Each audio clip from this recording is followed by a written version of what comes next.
Now let's expand on our if condition example in our last tutorial and talk about the else if clause. So here we have our standard greeting for Bob, but what if we wanted a special greeting for Henry? So Bob gets his own custom message, Henry might have his own custom one, then everyone else gets a standard one, for example. Here we introduce the else if statement. So let's go down here, and this is denoted by that. And we want to change Bob because we already have that condition.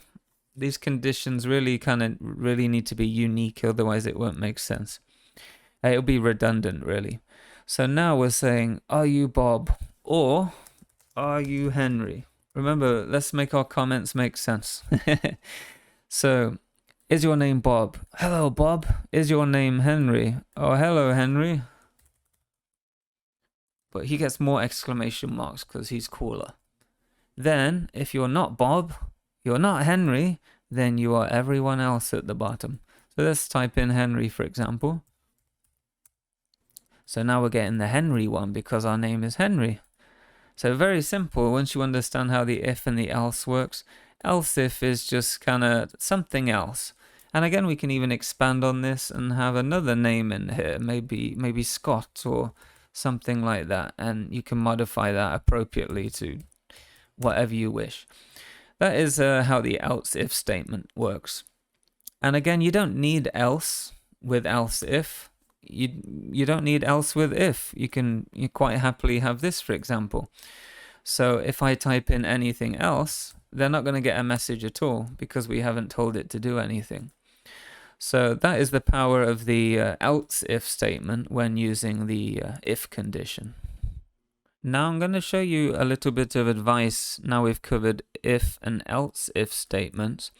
And that is when you have a condition, for example, with only one line of code underneath. So we have this condition, one line of code, then this condition, one line of code. So when we have one line of code, then these curly braces here, they're optional.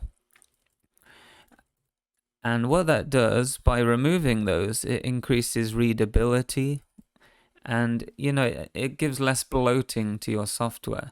So this is exactly the same as what we had before.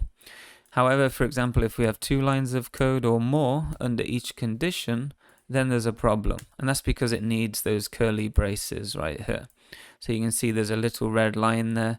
And the error is not very descriptive. That's because it's trying to read all of this on one line. And it's going to throw a mysterious error.